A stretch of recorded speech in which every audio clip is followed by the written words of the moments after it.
Hey everybody, today we are talking about The Hole by Hiroko Oyamada. The Hole was published in 2014, but it wasn't translated until 2020 from Japanese.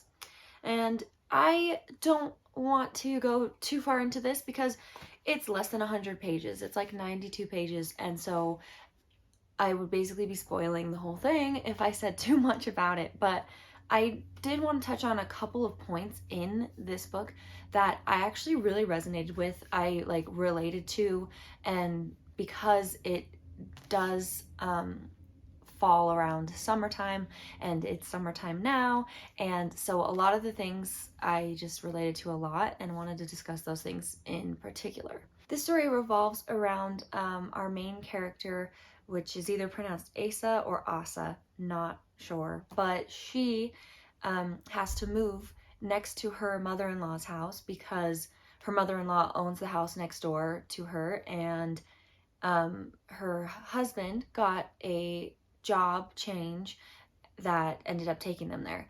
And it's a great deal because they end up being able to stay there rent free, which of course our main character feels a little guilty about because she is not going to be working. And it's not that she doesn't want to work, it's just that she's not going to be able to stay at her current job if they're moving because it would just take way too long to get there, and it's just not realistic. And so she isn't planning to not work, it's just that she's having a hard time finding something. And so that leaves her with a lot of time on her hands where she just has a lot of time to think about things. And this is where I related to her a lot.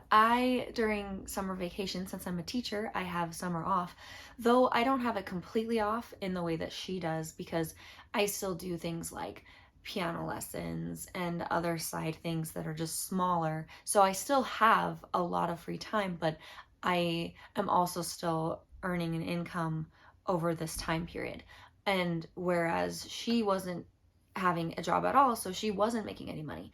But since they got to live in their house rent free, it wasn't so much of an issue because they weren't hurting for any money. But again, she doesn't want to feel worthless or like she's taking advantage. So she's very much like being thoughtful about those things. And that is where I just feel like I see myself a lot in her, because sometimes it is like, oh, I have a lot of time on my hands, so I should probably be doing more things to be more helpful around the house, or to do more piano or do something before she has to quit and move. Her friend's talking to her coworker friend, and mentions things like, well, I mean, you don't have any kids, so surely if you had kids, that would fill up your time more. And and that's true. Like, imagining if you having a child, you're going to be more busy, and then that's kind of your job. And so I, like the main character, do not have any children. I have these lovely dogs, but I don't have children that I'm taking care of, and of course that would fill up time a lot. So eventually Aso ends up falling into a hole on her way to the grocery store, but she's distracted because she sees this like creature that she can't tell if it's like a dog or a bear, like a small bear, or a wolf, or like she just cannot figure out what it is because it doesn't really look like an animal she recognizes.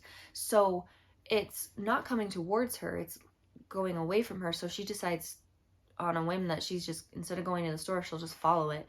But following it leads her to a hole that she doesn't realize is there, and she falls into it, and she gets stuck for a little bit until a neighbor finds her that she hasn't like officially met yet, finds her there and is able to help her out of the hole. And ever since that moment of her falling into the hole, after she gets out, it seems like everything is like more bizarre, more strange. Like the experiences she has after that seem kind of weird to her.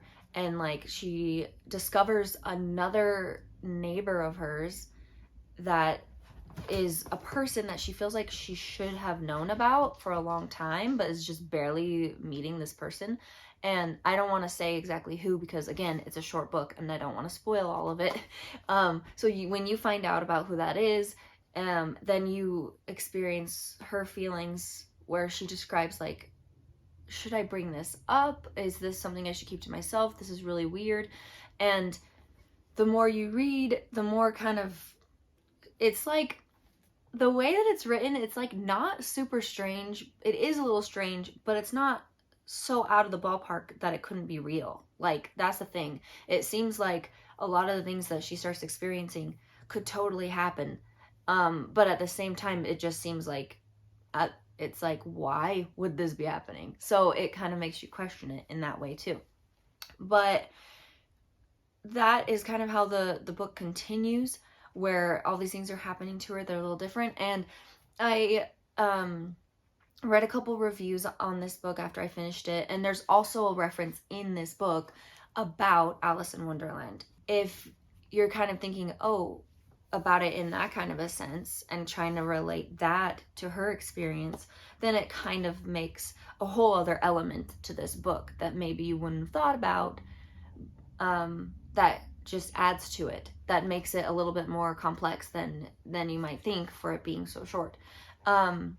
So there's that plays in there as well, that gives it a little touch of another style to this book. If you would like to read it, then go for it, because like, again, it's really short and easy to get through, and I just felt like I related to it a lot with the whole summertime vacation kind of feeling, where it's like, I have a lot of time on my hands, what should I do with that time? I just liked that part of it a lot. So yeah, and I can't really say much more, because again, it's so short. I don't want to give more away, or I'll just give the whole thing away. So thank you so much for watching. I appreciate you, and I'll see you in the next one. Bye.